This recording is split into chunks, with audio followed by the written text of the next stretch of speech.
The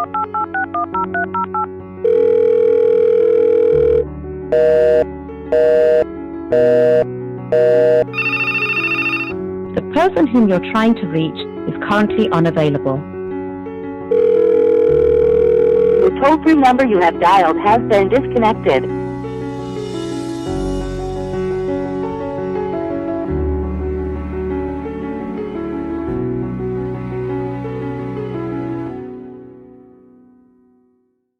I grew up loving animals and always wanted to have dogs. My dream was to have a golden retriever or a black Labrador. But my mother, unfortunately, was allergic to pet hair. And so we had to choose between having a dog or having a mom. Begrudgingly, we chose mom. But as a concession, my parents let us children have colorful tropical fish. And we loved raising fish. But the problem was the fish kept dying after a few days. We probably killed 20 to 30 tropical fish. And it often happened after we cleaned out the fish tank. We didn't think we were doing anything wrong. Tank gets dirty, take the fish out, clean it, put in new water from the faucet, and dump the fish back in. But therein lay the problem. In the excitement of getting the fish back in, what we later realized was we children didn't wait for the new water temperature to warm up before we threw the tropical fish into the mini aquarium. We were eager to see the fish swim around, and the tropical fish were dying of hypothermia. We live in an instant culture where we don't have time to wait, and the idea of waiting has been lost on this generation, both young and old. It is hard for us when God, in response to our prayer requests, answers wait. We simply don't like to wait. We would rather that God give us a simple, straight yes or no answer. But please, God, don't tell us to wait. God, in response to our prayer requests, often tells us to wait because the purposes of God often develop slowly because His grand designs are never hurried. The great New England preacher Philip Brooks was noted for his poise and quiet manner. At times, however, even he suffered moments of frustration and irritability. One day, a friend saw him feverishly pacing the floor like a caged lion. "What's the trouble, Pastor Brooks?" he asked. Brooks responded, "The trouble is that I am in a hurry, but God isn't." Haven't we felt the same way many times? The world is passing us by. Everyone is getting married. Other churches are doing unique things. Other businesses are being more innovative. Other families are more progressive.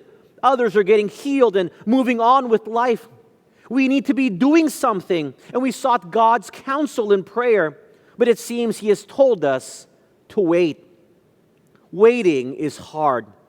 Look at the attitude of the psalmist in Psalm chapter 69, verse 3. Psalm chapter 69, verse 3. "I am weary with my crying. My throat is dry. My eyes fail while I wait for my God." Perhaps some of you can identify with the psalmist who is tired from crying, from the hurts in his life. His throat is dry from the crying out and pleading with God to quickly answer his prayer request. And his eyesight is failing as he's getting older because of how long God is making him wait. Can you imagine crying out to God for that long? I mean, our instant generation with modern technology can barely wait for a few minutes, for an hour, much less a day or even a week. But think about having to wait for a month, a year, a few years, a few decades for God to answer your request. Oh, the frustration. So what are you waiting for in life? I'm sure many of us are waiting for something.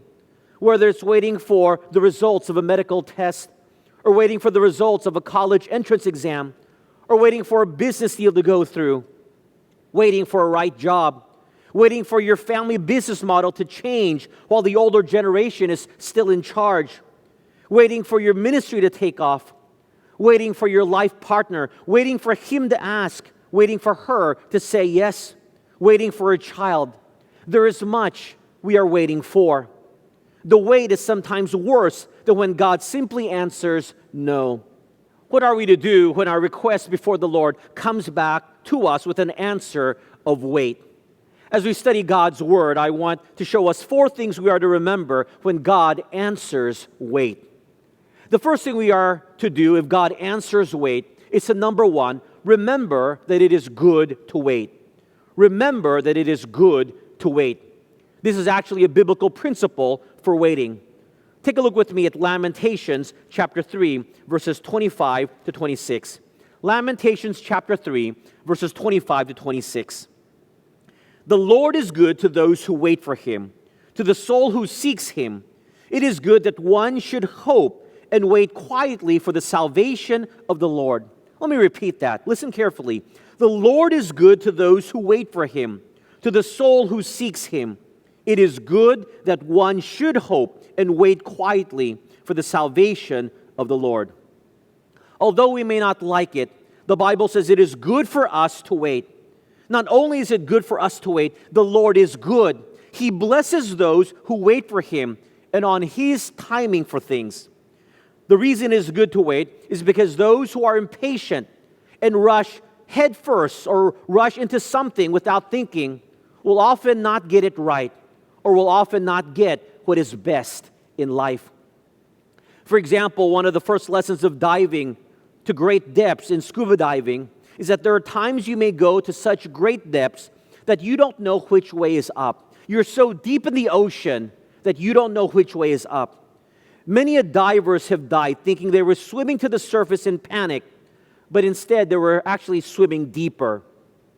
A diving skill is that if you're not sure which way is up, don't panic and begin to swim in any direction. Stop, wait and check the buoyancy to pull you to the direction of the surface. Warren Wiersbe makes this observation well. The ability to calm your soul and wait before God is one of the most difficult things in the Christian life. Our old nature is restless. The world around us is frantically in a hurry, but a restless heart usually leads to a reckless life. A restless heart usually leads to a reckless life. Let's say in your rush, in your impulse, you marry the first person you are attracted to in life, perhaps in high school. You meet her and you say, she's the one, or you meet him and you say, he's the one, and you close your mind to getting to know other people. The problem with this is that you may not be open to getting to know more people that you meet in college or in the professional world that God really desires for you to be with, someone who is a better complement to your personality. Some have asked me, was your wife Cindy your first and last relationship? And my answer is no. But I'm glad I was open-minded enough and waited for God's best for me before I married. And that's why I married Cindy. Because the Lord orchestrated it that I would meet someone half a world away who would be the complete opposite of me, but perfectly complements and balances my personality. She is introverted to my extroverted personality. She is more Asian in her thinking while I'm more Western. But more importantly, she moves at a more cautious pace while I'm more impatient and impulsive. And her cautiousness has saved me from getting into more trouble because of my impulsive nature. A restless heart usually leads to a reckless life. I'm glad I waited. This even applies to buffets, if you can believe it or not. After eating at countless all-you-can-eat buffets, I have come to realize that the best strategy is often to wait, to eat what you really want. Those who wait get the best, and that's why it's good to wait. You see, it's known that generally in many buffets, they take their time in refilling the more expensive things like the seafood and the meats, so that while you wait and get impatient and hungry, you will fill your stomachs with the cheaper pastas and breads and the carbohydrates, so that you will get full waiting for the good stuff, or you will eat less of it because now you are more full with the less quality and less expensive foods. If you have the patience to persevere and wait until they take out the good stuff, fending off the temptation to eat the cheaper things that call out to you, then you will get to enjoy the better things. My friends, it is good for us to wait. Do you believe that? I hope so. I hope you will take to heart this biblical truth. Now, the second thing the Bible teaches we are to do when God answers wait is to, number 2, remember to rest in the Lord. Remember to rest in the Lord. Look what the psalmist writes in Psalm chapter 37, verse 7. Psalm chapter 37, verse 7. Rest in the Lord and wait patiently for him. Do not fret because of him who prospers in his way, because of the man who brings wicked schemes to pass. The psalmist tells us to rest in the Lord and wait patiently for his timing. Now, in the context of this verse, it says that the righteous should not allow the success of wicked people to distract us to the point where we depart from God's will and his timing and no longer wait. Don't worry about what everyone else is doing, or if you think that the world is passing you by. Just take the time to enjoy the wait. What a great opportunity from God when we slow down to wait, that we can relax. This verse tells us that we should not fret, meaning do not worry. There should be no worries as we wait. But for many of us, instead of resting in the Lord, the more we wait, unfortunately, the more we worry. Because we have the notion or the idea that while we are waiting, we have to be doing something. It may be a foreign idea to us that while we wait, we can simply rest and relax in the Lord. Because there are many things that we experience in life that are simply outside of our control. And while we wait for the Lord to resolve the situation, he's telling us to trust him, to give him control in order to give us the opportunity to rest. Think about how you react when you have to wait behind a long line at the grocery checkout. What is your emotional state while you're waiting for the results of your medical test or your biopsy? How does it feel waiting for a life partner or a child? How anxious are you as you wait to know if you've been promoted or will be accepted into a school?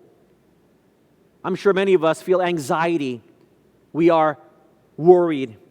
And while it is natural to worry and to be anxious the more we wait, it may sound counterintuitive, but when given the answer to wait by God to our prayer requests, then we should learn the important lesson of resting because we can trust in God. Because while we wait, there's nothing else we can do. So naturally, we can only but trust God. In that period of waiting, the focus and the action is no longer on us. The focus and the action is on the Lord. In our waiting, we get to sit back and watch God work instead of us working and worrying. It is in this reality lived out that we find true rest. Wayne Style writes, because the results of God's sovereignty are delayed, waiting remains an act of faith. We believe results will occur one day. By waiting on God, we affirm our belief in his providence. We trust his timetable. We hope in heaven. Waiting on God is inseparably bound to our belief in the sovereignty of God to bring about the good he promises. Waiting is often the application of many other more abstract biblical qualities of character. Hope, for instance, requires waiting. Faith is all about waiting. Patience and waiting are yoked together. Trust requires delayed gratification. In fact, run down your mental list of the fruit of the Spirit and see if waiting doesn't play into every single one of them. Back when I was working in corporate America and traveled almost every week by plane, I was very impatient. I just had to be the first one onto the airplane. I had to be the first one in so that I could find space for my luggage in the overhead bin. I had to be the first one off so that I could be the first at the immigration line or at the baggage counter. I was worried about so many things, but most of it related to being first on and off the airplane. After a few years of this, I realized, what's the rush? We're all getting to the same place at the same time. The front of the airplane is going to arrive at the same time as the back of the airplane arrives. Because if it didn't, that meant you were in an airplane crash and the plane broke apart. My rushing to be the first in the plane and the first out of the plane and the stresses that came with it won't get me to my destination really any earlier. So now when I travel, I wait and can relax until everyone is on board, and so I can easily stroll on board and even be the last one to board the plane. Who cares if I can't find an overhead bin right above me? I can usually find something, and if not, I just let them check in my luggage for free. When I wait and learn to rest in the Lord and not worry, I don't have to worry about trying to control all the aspects of a situation of which I really have no control of anyways. It's all in God's hands. So I just let the situation determine my action. And living like this is very freeing and relaxing. It's like waiting in line. How many of you pick a line at the grocery store and you simply stay there and you use the time while waiting to catch up with messages on your phone or listening to music or playing games? You're just simply relaxing. Or are you like me, where you're counting how many people are in each line and how many items they have in each of their cart before you pick a line? But instead of just staying in that line, you continue to constantly look and assess the situation in other lines, and perhaps even moving to other lines if you think they're moving faster. Maybe in all of the line switching, you save only 5 minutes of time, but you are so stressed during that time of waiting, moving back and forth between the lines, when you could have been relaxing and resting. We learn not to worry about things we cannot control when we remember to wait and rest in the Lord. Andrew Lewson, CEO of Cityland Development and a Christian leader, invited me to lunch many years ago. He had been diagnosed with liver cancer and underwent liver transplant operation in Hong Kong. As we talked about his ordeal, I asked him about how he was able to keep so calm and not worry about what was a life and death situation. In fact, before his transplant, he even had a farewell service just in case he didn't survive the transplant. He said, I learned the lesson of not worrying while I waited, because years before, I went through a similar journey with my wife's breast cancer, going through the waiting process and playing the agonizing waiting game. We were worried sick after each test was taken as we were waiting for the results. And Andrew realized that they were being controlled by the situation. And so he told me, I learned through my own trials in waiting that I would start with the worst possible news, and that was that I was going to die. But since I realized that I was going to heaven, having placed my trust in Jesus, I realized that wasn't too bad. So that meant with each bit of news I get from the doctor, the news will always be good news, so that I don't worry so much. That is what it means to rest in the Lord as you wait. Don't worry about things you have no control over. While you rest, relax, enjoy. A second aspect of resting is not only resting, but also the process of strengthening. Look at Psalm chapter 27, verse 14. Psalm 27, verse 14. Wait on the Lord, be of good courage, and he shall strengthen your heart. Wait, I say, on the Lord. My friends, I know that waiting takes a lot out of us emotionally. But here in this verse, it tells us there is a correlation between waiting and strengthening. When you stop and wait, the Bible says you will be strengthened. So for example, in any sporting event, like basketball, it doesn't matter how great a player you are. Very few players play all the minutes of the game. A wise coach takes the player out to rest. Why? So that when he is out, he has a chance to catch his breath, and he has a chance to be strengthened, so that when he goes back in, he can play with more energy. If a player never gets a chance to rest, he will slowly become more inefficient. My friends, God knows we all need to rest. We all need to be strengthened. And that's why he often tells us to wait, so that he can strengthen us. He can get us to rest. In English, the Olympic motto reads, swifter, higher, stronger. Interestingly, the Bible also has its own Olympic-like text in Isaiah chapter 40, verse 31. Isaiah chapter 40, verse 31, talking about God's strengthening of us while waiting. But those who wait on the Lord shall renew their strength. They shall mount up with wings like eagles. They shall run and not be weary. They shall walk and not faint. Now, this is not only a verse for older people. We often like to give this verse to seniors who are celebrating special occasions. But this is a verse for all of us. Did you catch the first part?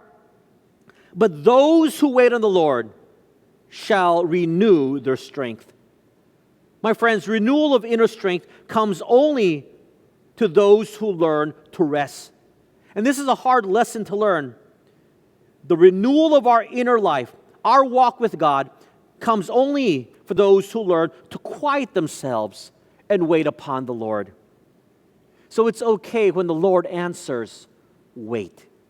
The third thing the Bible teaches us we are to do when God answers, wait, is that we are to, number 3, remember to focus on God and His Word.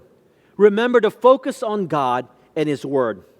Look what the psalmist writes in Psalm 130, verse 5. Psalm 130, verse 5.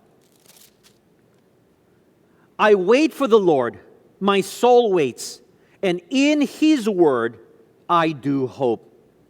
There it is. Waiting on the Lord doesn't mean just sitting down and allowing life to stop and not do anything. Here the psalmist says, I will wait, but my hope is in the Lord. My focus will be on Him. The passing of time is spent drawing closer to Him and His Word, to trust and to rely on Him. Waiting seems long when we aren't doing anything. That's why for a generation past, in doctor's offices or in dentist offices, as you wait, perhaps even at a restaurant, before everyone had a cell phone, the older people will remember that these offices and restaurants will provide a television or a newspaper or magazines to keep you occupied. That's why airlines provide in-flight entertainment, so that you can pass the time doing something, and as you're doing something, the time seemingly passes quicker. In the same way, when you wait, remember you are to do something, and what you are to do is to draw closer to God and His Word. You are to focus on Him. That will make your waiting worthwhile. Sometimes God is asking us to wait so that we can focus on Him, so that we can know His Word more, so that we can draw more intimately close to Him. James Farmer writes about how we wait. He says this: part of our experience of waiting is cultural, and how time elapses while we wait can vary from person to person and context to context. We wait differently, and we have different expectations that are grounded in specific cultures. From the cultural expectation about waiting in lines in Japan, to a common practice in Uganda of arriving hours early to a bus stop each morning so that people can wait together as a community gathering. But while part of our perception of duration may be linked to these cultural expectations of waiting, part of our awareness of duration is also a cognitive process that is wired into how our brain functions. After a period of working with a particular device, according to computer scientist Ben Schleiderman, our brains begin to set expectations for how quickly it should respond. If these expectations aren't met, we move on to the next task quickly, often around the 1 or 2 second mark, unless something calls us back. How we wait is a combination of technological expectations, how quickly we believe that our technologies should be working, cultural expectations, how the context in a society sets up certain expectation of how people should wait according to their position within that society, and how our brains are able to pay attention while waiting. Sadly, our technological advanced generation has made us very impatient. If we have to wait, we check the news, play our mobile games, catch up on messages, read our e-books. How many of us instead, while waiting, open up our e-Bibles and read a chapter of the Bible, or spend time in prayer, or practice one of the spiritual disciplines? Technological expectations are such that if we can get an answer from Google in less than 5 seconds, we expect God to answer that quickly as well, or else we move on to the next thing to trust. And our cultural expectation is that we no longer value waiting. The world is moving fast and changing rapidly. And if we don't get with the program, then we will be left behind. Nowhere in these cultural expectations is using the time of waiting to focus more on God and His Word, as we should as Christ followers. As we anxiously wait, unfortunately, our default is not to spend time with God, to be more assured through reading His Word or in prayer. Instead, if we are sick and we're waiting for the doctor to get back to us with our results, instead of praying, we get online and try to Google our sickness based on our symptoms. You see, everyone is an internet doctor these days. And we get on websites like WebMD. And after reading it, we get more worried. Because, for example, what is simply a rash, because of you looking at these internet pictures, think that you have cancer. So now you're even more worried than ever before. Or, for example, if you're waiting for a score in your test, you've turned in the test. Instead of praying for calmness, praying that the results glorify God, you spend the time reconstructing the test that you just took. You ask your friends, what'd you get on this and that question? You relive the test you took, worrying whether you got it right or wrong. Or perhaps you think, I should have said this in the interview. I should have said this on the sales call. Now it will determine whether I get that job or that deal. We forget that there are other things to do, like focusing on God and trusting in Him, regardless of how we did. The test has already been taken. We're just simply waiting for the results. How are you spending that time? Why not remember to focus more on God, not to worry as you wait for those results? The time of waiting is a great opportunity to focus on God and His Word so that you can find peace and assurance. So as you wait for a life partner who loves Jesus, or waiting for a medical test or a COVID test or a biopsy test result, or whatever you're waiting for, let me encourage you to spend more time reading God's Word, other Christian books, spending more time with Him in prayer, practicing the spiritual disciplines, getting involved in church activities to serve and deepen your spiritual life. Use the waiting time God has given you wisely. As you get to know God and focus on Him, you will naturally relax and trust more. If not, it's as ridiculous as you letting someone else drive for you, but you are tense and worried all the time. So you tell the driver how to drive, that they're going too fast or too slow, that they need to avoid this and that obstacle, that you tell them to look right or look left or look back. We call this the dreaded backseat driver. How do you stop doing this and instead relax, sleep, read, enjoy yourself in the back seat? Well, you get to know the driver. You focus on his skills and abilities. You remember how well he has driven in the past. So the more you focus on this truth, the more you stop worrying and enjoy yourself. It is the same with God. The more we focus on God, the more we know about Him, the more we can trust Him, the more we can rest. So while we wait, let us focus on God and know Him more through His Word. Some of the greatest missionaries of history devotedly spread the seed of God's Word, and yet had to wait long periods before seeing the fruits of their efforts. William Carey, for example, labored 7 years before the first Hindu convert was brought to Christ in Burma.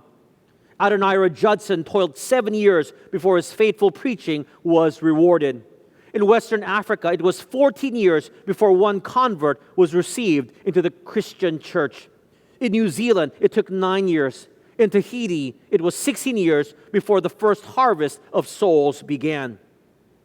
These men and women of God, if you read their biographies, didn't just preach a sermon, sit down and said, okay, God, now do the work. They continued to focus on the person of God, His character, the Great Commission, their call, the work of God in their lives. And they tarried on even though God made them wait 7, 8, 9, 10, 14 years before they saw the results of their work.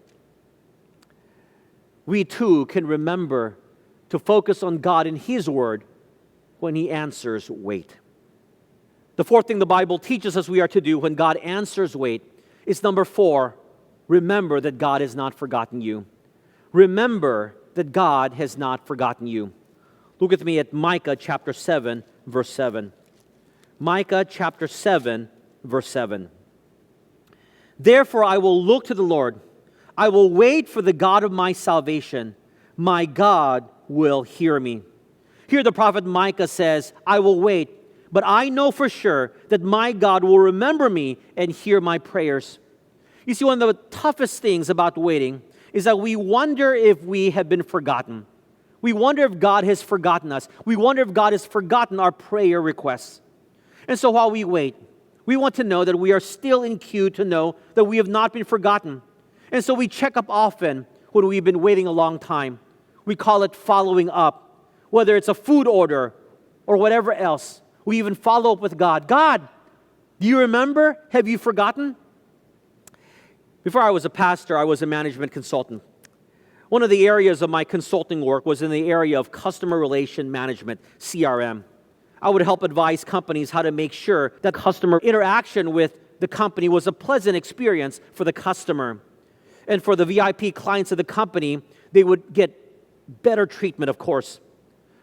Now, one of the frustrations of us dealing with corporate anything is to be able to talk to a live person.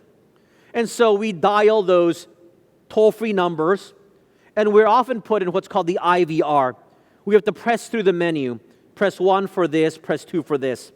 And the worst part, if you know what I'm talking about, is to be put on hold. And as you are put on hold, they have the music playing.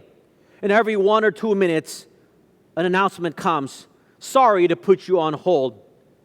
Or it goes something like this. Your call is very important to us. And I want to say, if my call is very important to you, why am I waiting for so long? We know that these messages are annoying to us, but they also serve a very important purpose. It gives us feedback. It lets us know that the company has not forgotten you, that while you are still on hold, you will be attended to. There's actually a psychological and a practical reason why those audio statements come on every 1 or 2 minutes while you wait. Because if all we hear is silence or music, without any human voice, one begins to wonder if we are still remembered. And people will often hang up and dial again. And of course, they will be even more frustrated because that just puts them back in the line. In the same way, when you wait, remember that God has not forgotten you. His word serves as a vehicle to assure us that He remembers us. When we follow up, the Bible serves as His response and feedback that says, I haven't forgotten. Continue to patiently wait. Turn with me to Zephaniah chapter 3, verse 8. Therefore wait for me, says the Lord, until the day I rise up for plunder. My determination is to gather the nations to my assembly of kingdoms, to pour on them my indignation, all my fierce anger. All the earth shall be devoured with the fire of my jealousy. The people of Israel, contextually, also wondered whether God would remember the promises He made to deal with their enemies, to restore them. But here in this verse, the Bible tells us, God tells them, wait. Hang on, wait. I haven't forgotten. This promise will take a while to fulfill, but I have not forgotten. This is the assurance from God to His people, that He will bring about judgment to those who have come against Him and His people. And while the wait may be long, He always remembers, He always keeps His promise. When we read this verse, and we read other verses like this, we want God to quickly deal with the evildoers of this world, just as He is described in this verse. But this verse has yet to be fulfilled. It will be fulfilled in the tribulation and in the millennial kingdom. And so the people of Israel have been waiting 3,000 plus years and counting. The people of Israel have been waiting that long for God to deal with the people who oppress them. Now, 3,000 years is a long time to wait. How long have you been waiting for what you have requested? Some of you have been praying for your family members for more than 10 years, praying for their salvation, praying for your parents' marriage to work out. My friends, don't give up. Focus on God and His promises. I know the waiting has been long, but He has not forgotten. If you focus on the struggle, you will lose hope very quickly. But if you focus on God and His promises, that He has not forgotten, you can be encouraged.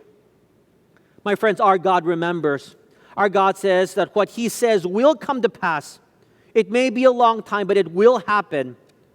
He will answer that quote-unquote phone in His perfect time and in His perfect will. Be assured that God does not place us on an eternal phone hold. He will answer our request. But in the meantime, He just tells us to wait, to check in by reading His Word, to know that He is actively dealing with the situation that He tells us He remembers. As we close, I like how Max Lucado describes waiting. He writes, "So here I sit in the waiting room. The receptionist took my name, recorded my insurance data, and gestured a chair. Please have a seat. We will call you when the doctor is ready." I looked around. A mother holds a sleepy baby. A fellow dressed in a suit thumbs through Time magazine. A woman with a newspaper looks at her watch, sighs, and continues the task of the hour, waiting. The waiting room, not the examination room, that's down the hall. Not the consultation room, that's on the other side of the wall. Not the treatment room. Exams, consultations, and treatments all come later. The task at hand is the name of the room, the waiting room. We in the waiting room understand our assignment to wait. We don't treat each other. I don't ask the nurse for a stethoscope or blood pressure cuff. I don't pull a chair next to the woman with a newspaper and say, "Hey, tell me what prescriptions you are taking." That's the job of the nurse. My job is to wait, so I do. Can't say I like it. Time moves like an Alaskan glacier. The clock ticks every 5 minutes, not every second. Someone presses the pause button. Life in slow-mo. That's our assignment, to wait. When God answers, wait, that's our assignment, wait. It's not to get through it quickly. It's just to wait until you are called. Waiting for God is not laziness, G. Campbell Morgan writes. Waiting for God is not going to sleep. Waiting for God is not the abandonment of effort. Waiting for God means, first, activity under command.